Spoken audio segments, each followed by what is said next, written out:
Assalamu alaikum. Welcome to the RMG Limited ED YouTube channel. আজকের এই ভিডিওটা Apple মার্চেন্টাইজিং management part 7 নিয়ে কথা বলবো। চলুন তাহলে শুরু করা যাক। আজকে আমাদের টপিকস হচ্ছে সোর্সিং। সোর্সিং বলতে আমরা কি বুঝি?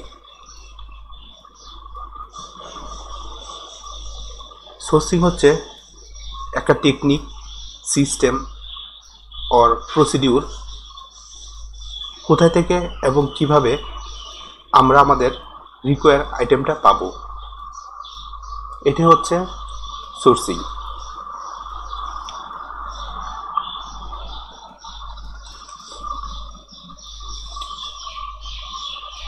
Type of sourcing in garments industry.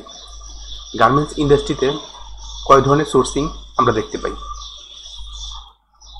Basically garments ফ্যাক্টরিতে 3 ধরনের সোর্সিং দেখতে পাই। একটা হচ্ছে র ম্যাটেরিয়াল সোর্সিং, যেটা ফেব্রিক, স্টিম, অ্যাক্সেসরিজ, এই বিষয়গুলোকে র ম্যাটেরিয়াল সোর্সিংয়ে অন্তর্ভুক্ত করা হয়। আরেকটা হচ্ছে বায়ার সোর্সিং। আমরা মোটামুটি সবাই জানি Bangladesh is a manufacturing country, garments manufacturing country. তো উন্নত বিশ্বে যারা ফার্স্ট ওয়ার্ল্ড আছে ওরা আসলে ম্যানুফ্যাকচারিং করে না। ওদের লেবার কস্টটা বেশি হওয়ার কারণে আমাদের দেশে যেহেতু লেবার কস্টটা কম, সেই জন্য ওরা আমাদের দেশ থেকে ম্যানুফ্যাকচারিং করে ওদের দেশে নিয়ে বিক্রি করে। এটা শুধু আমাদের দেশ না, বাংলাদেশ, ভিয়েতনাম, পাকিস্তান, ইন্ডিয়া, এরকম অনেক তৃতীয় বিশ্বের দেশ আছে। তারপর ভেন্ডর অর গার্মেন্টস সোর্সিং। আপনার প্রোডাক্টটা কোথায় তৈরি হবে এটার জন্য আপনাকে সোর্সিং করতে হবে। যেমন আপনার যদি আইটেম থাকে আন্ডার গার্মেন্টস, তো আপনাকে আন্ডার গার্মেন্টসের জন্য ফ্যাক্টরি খুঁজতে হবে। আপনি যদি নিট ওভেনে যান তাহলে পারবেন না। আপনার যদি ক্যাপ আইটেম যদি থাকে তো আপনি ওইখানে আন্ডার গার্মেন্টস তৈরি করতে পারবেন না। তো গার্মেন্টসেরও বিভিন্ন টাইপ হয়ে থাকে। এই টোটাল জিনিসগুলো আজকে ডিসকাশন করব। How to sourcing buyer. আমরা কিভাবে বায়ার সোর্স করি, এখানে বেশ কয়েকটা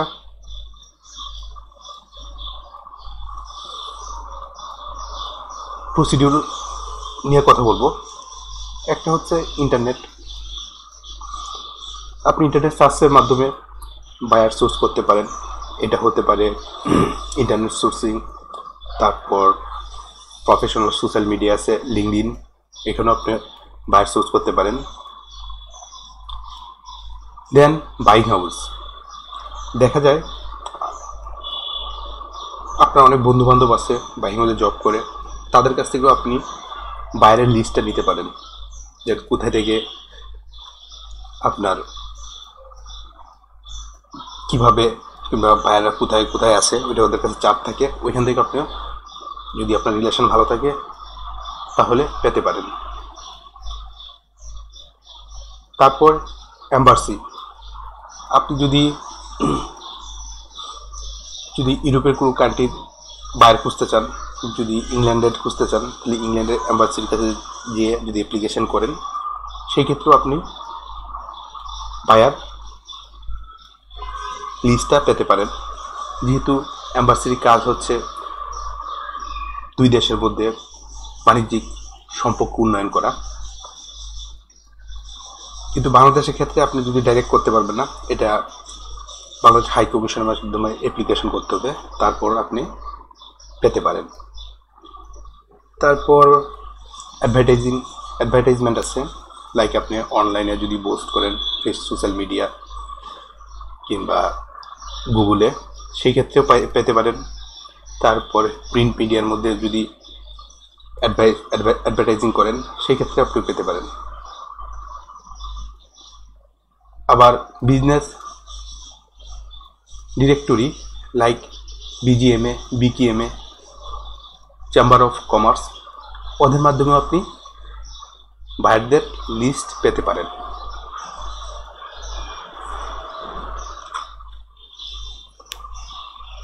তারপর factor of raw material sourcing. তো আপনার রিকোয়ারমেন্ট আইটেমটা কী ধরনের, এটার জন্য কী ধরনের র ম্যাটেরিয়াল প্রয়োজন, সেটার জন্য আপনার সোর্সিং করতে হবে। প্রথমে বুঝতে হবে প্রোডাক্টের style, design, quality standard, price reference, এই জিনিসগুলো আপনাকে বুঝতে হবে। যেমন আপনার কাছে যদি বায়ার যদি বলে চায়না ফেব্রিক খুব উন্নত মানের, সেক্ষেত্রে আপনাকে চায়না থেকে আপনাকে ফেব্রিকটা সোর্স করতে হবে। আবার প্রাইস রেফারেন্স আছে, প্রাইসটা কী ধরনের থাকবে ওইটাও আপনাকে বুঝতে হবে, ওইটাও মাথায় রাখতে হবে। তারপর কোম্পানি আর ভেন্ডর ফ্যাক্টর, কোম্পানির গুডউইলটা কীরকম, তাদের সুনাম কী পরিমাণ আছে, এই জিনিসটা বুঝতে হবে। তাদের প্রিভিয়াস হিস্টোরি, তারা কী ধরনের কোম্পানির সাথে আগে কাজ করছে, এই জিনিসগুলো বুঝতে হবে। তারপর minimum order quantity, quality standard, service ability. তো আপনি এমন একটা ম্যাটেরিয়াল সোর্সিং করতেছেন, ওদের এবিলিটি নেই, ওদের কোয়ালিটি ভালো না, কিংবা আপনার প্রোডাক্টের আইটেম রিকোয়ারমেন্ট কম, আবার আপনার কোম্পানি যে কোম্পানি সোর্স করছেন তাদের অর্ডার কম ম্যাটেরিয়াল সাপ্লাই দেয় না, এই জিনিসগুলো আপনাকে বুঝতে হবে। তারপর কান্ট্রি ফ্যাক্টর কিছু আছে, যেমন পলিটিক্যাল ইস্যু, ওই দেশের পলিটিক্যাল বর্তমান সিচুয়েশন কীরকম, যদি ওইখানে যদি পলিটিক্যালভাবে ভায়োলেন্স তৈরি হয়, তাহলে আপনার এখানে আপনার প্রোডাক্ট আসতে দেরি হবে, র ম্যাটেরিয়ালগুলো। আবার ইকোনমিক্যাল কন্ডিশন, এটা হইতে পারে, এটা আপনার কোম্পানির ইকোনমিক্যাল বিষয়গুলো হইতে পারে, আবার দেশের ইকোনমিক্যাল বিষয়গুলো হতে পারে, যেমন ফাইন্যান্সিয়াল অবস্থা কান্ট্রির, তারপর banking system, insurance facility, tax free আর আদার অপরচুনিটিস, এই জিনিসগুলো আপনাকে মাথায় রাখতে হবে। তারপর culture and language, in time delivery, previous history, morality, religious factor, ability to speaking English, education. এখন আপনি ধরেন এমন একটা দেশ সিলেক্ট করলেন যেই দেশে ওরা ইংলিশে কথা বলতে পারে না, কিংবা ওরা কম বুঝে, সেক্ষেত্রে আপনি কিন্তু তাদের সাথে কাজ করতে পারবেন না, কারণ আপনি যদি তাদের কথাই না বুঝতে পারেন তাহলে কীভাবে কাজ করবেন। তারপর জিওগ্রাফিক্যাল ফ্যাক্টরগুলা, ডিস্টেন্স, ট্রান্সপোর্ট কস্ট। ধরেন আপনি একটা ফেব্রিক ইনপুট করতে চাচ্ছেন China plus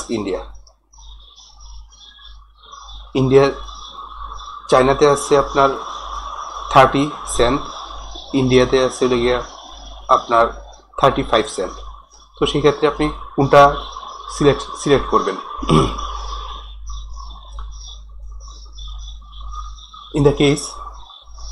in of this case আপনি অবশ্যই ইন্ডিয়াতে সিলেক্ট করবেন। দেখা যাবে আপনি যদি চায়না থেকে যদি আপনার ফেব্রিকটা আনতে যান, হয়তো ইনিশিয়ালি আপনি কস্টটা কম পাবেন 5 সেন্ট, কিন্তু আপনার ট্রান্সপোর্টেশনটা খুব বেশি যাবে। আর চায়না থেকে আপনি যদি ফেব্রিকটা ইনপুট করতে যান 20 থেকে 25 দিন সময় লাগবে। আর আপনি যদি ইন্ডিয়া থেকে একই ফেব্রিক আনেন সেই ক্ষেত্রে 5 সেন্ট বেশি লাগবে, কিন্তু আপনি এখানে ট্রান্সপোর্টেশনটা আপনি খুব কম সময়ে উইদিন 3 দিনের মধ্যে আপনি ট্রাক দিয়ে নিয়ে আসতে পারবেন, আবার টাইমও আপনার কম লাগতেছে। তো এই জিনিসগুলো আপনাকে কনসিডার করতে হবে।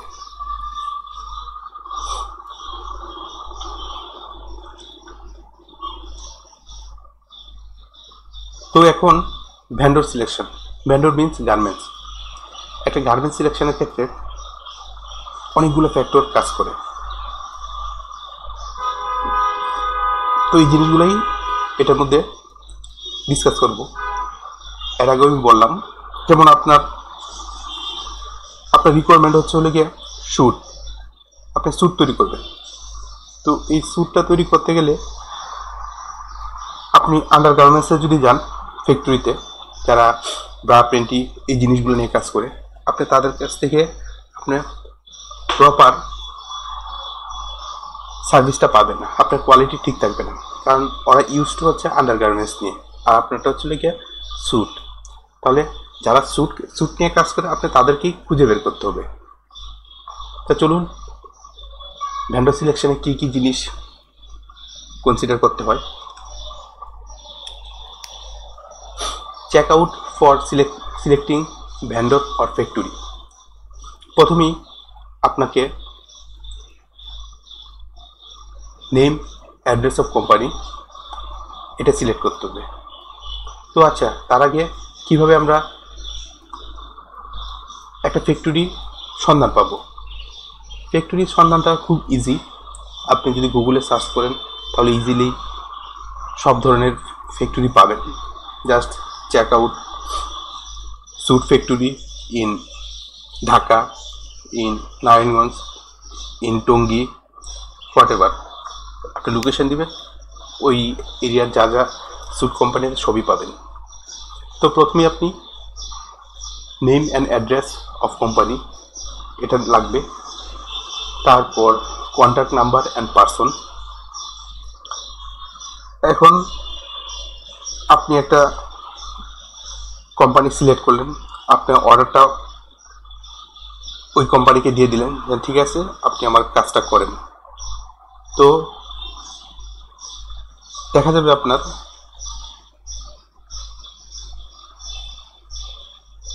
এখানে আপনার কাজটা কে করতেছে আপনি ঠিক মতো পাচ্ছেন না। পিএম রে বলবেন, ফোন দিবেন, পিএম বলবে জিএম রে, জিএম এর কাছে ফোন দিবেন, জিএম বলবে এজিএম এর কাছে ফোন দেন। তো এরকম ঠেলাঠেলি করা শুরু করবে।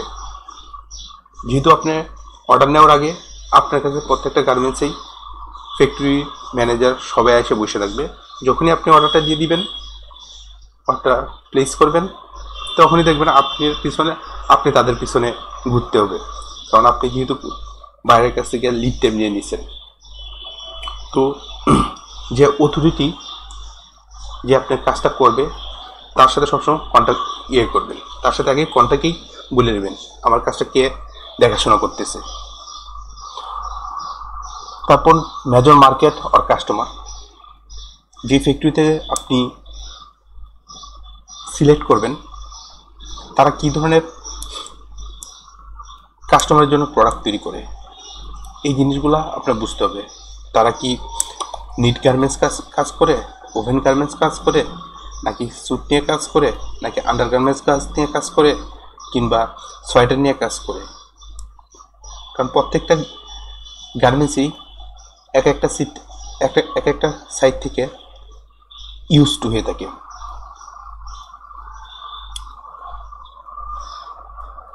আবার ওরা কাজের জন্য কাজ করে, যেমন ওরা যদি জাপানিদের জন্য কাজ করে, তে ওদের আইটেমের সাইজগুলো একরকম থাকবে। ইউরোপের জন্য ওরা কাজ করে থাকে, তাহলে এটা আপনার আলাদা একটা সাইজের নিয়ে কাজ করবে। এই জিনিসটাও আপনাকে কনসিডার করতে হবে। তারপর মেজর প্রোডাক্ট, ওই গার্মেন্টসের সেট আপটা কিসের,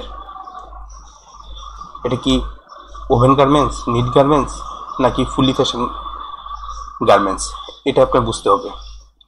তারপর ওদেরকে দেন আসলে ক্যাপাবিলিটি, মান্থলি অর অ্যানুয়ালি। ওদের মান্থলি কিংবা অ্যানুয়ালি প্রোডাকশন ক্যাপাসিটি কীরকম, তারা কি আপনার যে অর্ডারটা নিবে, আপনার যে রিকোয়ারমেন্ট সেই অনুযায়ী ওরা কি তৈরি করতে পারবে, অন টাইম ওরা ডেলিভারি দিতে পারবে কি দিতে পারবে না, এই জিনিসটা আপনাকে বুঝতে হবে। তারপর ফিজিক্যাল সাইজ অফ প্ল্যান্ট। এখানে ফিজিক্যাল সাইজ অফ প্ল্যান্ট বলতে বোঝাচ্ছে গার্মেন্টসের পরিধিটা কতটুকু। পরিধি বলতে ওদের এরিয়াটা না, ওদের যেই মেশিনারিজ কিংবা লাইনের যেই